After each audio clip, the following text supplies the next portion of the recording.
The three worlds in shamanism are the upper world, the middle world, and the lower world.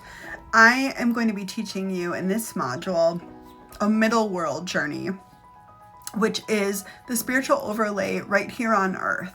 So when you're astral traveling, or if you're going into a deep meditation, or you're getting into that theta brainwave state, where they kind of describe it, if you've seen the Disney movie Soul, you get into that hypnagogic state. That's a middle world journey, and I'm going to be teaching you to do that soon. I also teach folks how to do upper world and lower world journeys, so let's talk a little bit about that. We always start in the middle world before we travel to the upper or lower worlds.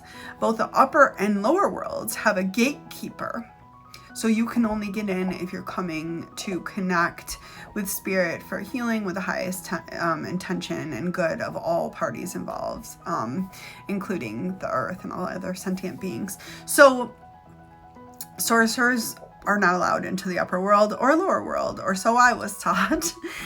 So there's gatekeepers. The upper world is the spiritual place where source resides. So if that's God, Mother Earth, source itself, it is where that spiritual essence comes from. It's where our higher self resides.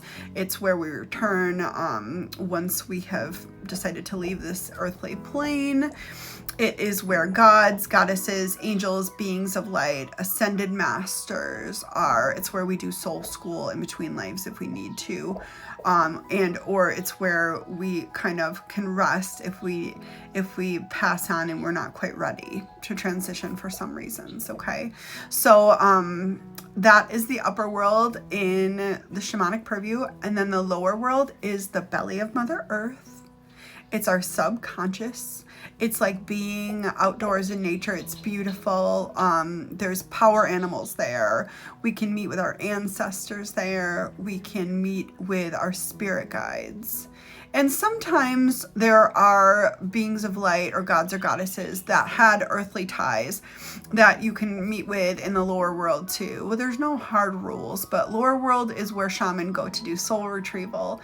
It's where shaman go to look at your past lives. And there's a lot of work that you can do if you're walking the shamanic path in the lower world every day. It's a great place to go and release and sit by the fire with your spirit guides and call on the animal medicine from your power animals. And again, there are gatekeepers in both. Once you learn how to do that, it's a good practice to meet any spirit guides or members of your spirit team in the upper or lower worlds behind a gatekeeper, because in the middle world, there are people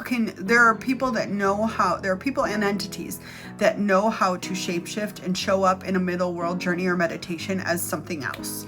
So for instance, they could astral travel and look like your ex-boyfriend and enter your dreams at night or your room at night, and you might wake up half asleep and think that it's your ex-boyfriend, but it's really just some stranger meditating who wants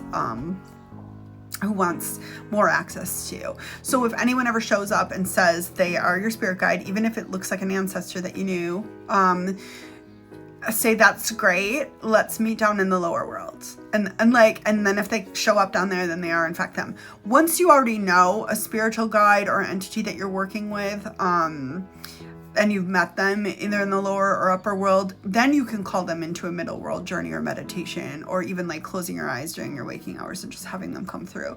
But the point is to get to know them first beyond the safety of a gate, just to make sure that they are what they actually say they are.